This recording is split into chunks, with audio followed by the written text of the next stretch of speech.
শেষ হয়ে গেছে, এখনো মাঠে রোদ রয়েছে। হাইলাইটস একেবারে প্রোডাকশনের একটা সুপ্রিম একটা ওয়ার্ক বলতে হবে। লেগ সাইডের বাইরে ছিল, দেখেন কি অসাধারণ ব্যাটিংটা করেছেন এবং প্রথম উইকেটটাও পড়ে যাওয়ার পরে ওয়াট আ শট এবং দেখেন যে লঙ্গন অঞ্চলের উপর দিয়ে কতটা পাওয়ারফুল স্ট্রাইক, বল চলে গেল সীমানার উপরে। পরবর্তী বল অবশ্য দেখা যাচ্ছে আমরা দেখলাম যে উইকেটের চারদিকে খেলার যে একটা প্রবণতা সিটি ব্যাংকের ব্যাটারদের, সেটা ডাউন দ্য ট্র্যাক এবং ফুল পাওয়ার এক্সার্টেড মাঠের উপরে, গ্যালারির উপরেই পাঠিয়ে দিয়েছিলেন। এবং স্লগ সুইপ এই শটগুলি যেভাবে কাজে লাগাচ্ছেন, মানে একের পর এক। তবে আউটটাও হয়ে গেল, প্রথম উইকেটটা ছিল এটা দেখার মতো, তবে এই উইকেটটা খুব বেশি প্রয়োজনও ছিল। এবং আরেকটা ব্যাপার খুবই গুরুত্বপূর্ণ, উইকেট হারানোর পরেও তাদের ওই যে attack is the best defence, এই অ্যাপ্রোচেই যাওয়া যে তুমি 10 ওভার্স খেলা, যেহেতু ইভেন টি20 না, যত বেশি সম্ভব মেরে কেটে, মানে আসলে অ্যাগ্রেসিভ ব্যাটিং করেই বিপর্যয়টা কাটানোর চেষ্টা করো। কিছু ভালো বোলিং তো ডেফিনেটলি করেছেন, সেই বোলিংয়ের জবাব, সেই বোলিংয়ের রেসপন্সটাও ছিল, উইকেটও তুলে নিয়েছিলেন। কিন্তু আসলে একটি দল যদি এতটা শক্তিশালী হয়, যাদের ব্যাটিং ডেপথটা যদি রিমার্কেবল হয়, সেক্ষেত্রে আসলে অনেক সময় কিছু করার থাকে না। কিছু স্লবি ফিল্ডিং আমরা দেখেছিলাম হাইলাইটসে, যেগুলো আমরা এই মুহূর্তে দেখছি। এবারে ফুলটসগুলো বেশ যেগুলো ছিল সেগুলোও কাজে লাগানোর চেষ্টা করেছিলেন এবং খুব স্কায়ার ছিল বেশ কিছু বল, সেটা সীমানার বাইরেও চলে গিয়েছিল। ভালো এফোর্ট ছিল ফিল্ডারের কাছ থেকে, যে বাইরে গিয়েও বলটা থামানোর চেষ্টা করেছিলেন। আসলে তো যখন পেছনের দিকে দৌড়ান, পেছনে মানে চোখ সামনে কিন্তু দৌড়াচ্ছেন, পেছনে সীমানার বাইরে চলে যাচ্ছেন কেন অনেক সময় বোঝা যায় না।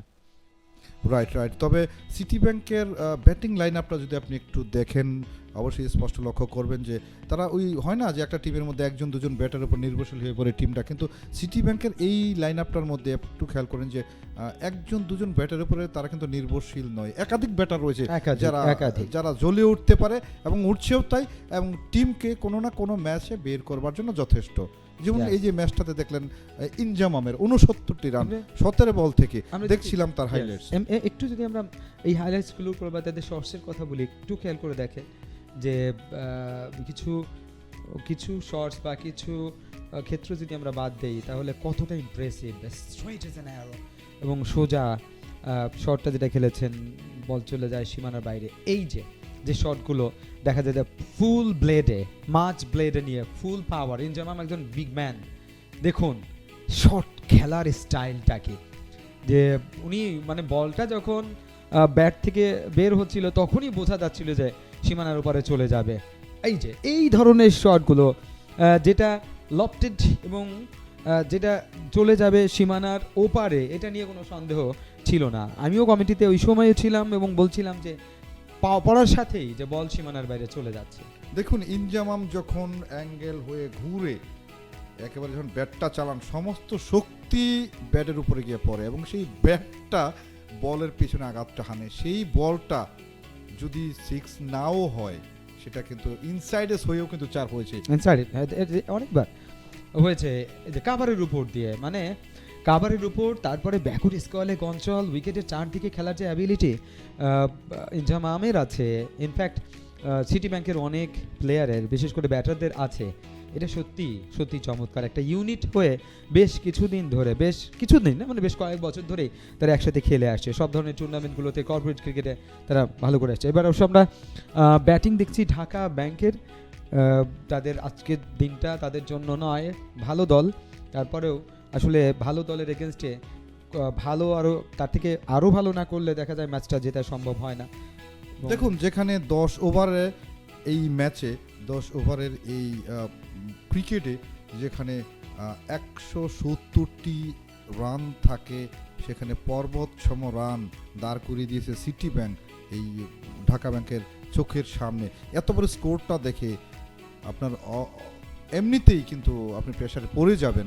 প্রেশার আপনাকে দিতে হবে না, প্রেশারটা নিতে হবে না, এমনিতেই অটোমেটিকলি প্রেশারটা কিন্তু ঘাড়ে পড়েই যাবে এবং সেই প্রেশার থেকেই কিন্তু এবং আপনার যে সেরাটা আপনি দিবেন সেটা কিন্তু একটু বাধাগ্রস্ত হবে। ওয়াট আ শট ইট ওয়াজ। এবং আমরাও কিন্তু ঢাকা ব্যাংকের কয়েকটা দুর্দান্ত, ঢাকা ব্যাংকের ব্যাটারদের কাছ থেকে দুর্দান্ত কিছু শট আমরা দেখেছি। পুল করেছেন, মিডুকের অঞ্চলের উপর মিডুকের অঞ্চলে ক্লিয়ার করেছেন এবং আরও একবারের জন্য আমরা দেখেছিলাম যে দুর্দান্ত শট খেলেছিলেন, তবে ইনাফ ছিল না। 66 3 উইকেট হারিয়ে 10 ওভার শেষে এবং স্কোর কার্ডে আমরা যদি দেখি তাহলে দুজন not out batter Russell 26 run করেছেন 25 বলে, কামরুল 25 রান করেছেন 14 বলে এবং আমেরিকান এক্সপ্রেস টি10 ব্যাংকার্স ক্রিকেট কাপ 2025 এবং আমরা বোলিংয়ে যদি দেখি দুজন বোলার নির্জন ভদ্র এবং মারুফ আহমেদ দ্য ক্যাপ্টেন, তিনি 2 ওভার বল করে মাত্র 3 রান দিয়েছেন। Maruf, hats up, thank you so much, great bowling performance.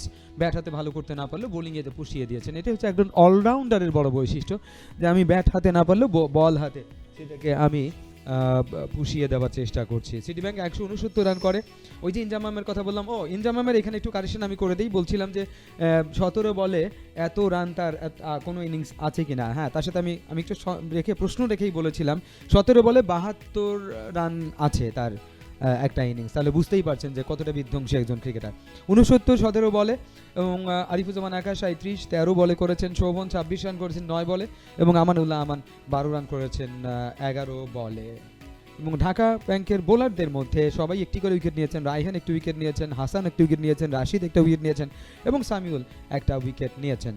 তারপরে যদি আমরা ঢাকা ব্যাংকের কথা বলি, 66 রান 3 উইকেটে, রাসেল 26 বলে, কামরুল 25-14 বলে এবং হাসান 7 রান করেছেন 12 বলে এবং মুকিব 4 রান করেছেন 5 বলে।